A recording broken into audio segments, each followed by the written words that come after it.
Now, ito yun mga kabarya, 5 centavo 2014. Napaka liit ng klaseng baryang ito. So, may butas po sa gitna. So, 5 centimo 2014.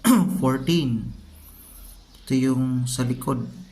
So, 5,000 2014. Ito yung titingnan natin kung may value. Now, dito tayo kay Carousel PH. So, may seller dito. 5 centavo na 2014. So, dito may selling value 2 months ago. 2 months. So, 2 months ago by Salapi Yarn. 81591. 30 pesos.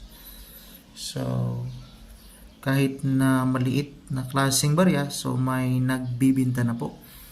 Ibig sabihin, may value na ito kasi may nag-try na magbinta dito kay Carousel PX. While dito naman kay Ucoin, international selling po ito. So, may nagbibinta na rin. So, 0.29 US dollar.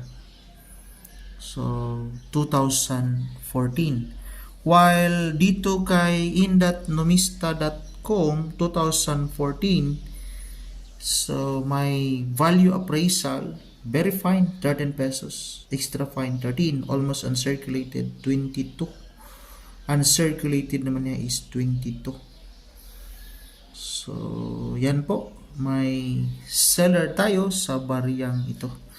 Yan lang po, at least short video. Sana may natutunan po tayo dito sa mga update natin. So, itong barya na hawak ko, walang bibili nito. At saka, kasi wala na itong value. Maraming salamat and enjoy. God bless us all.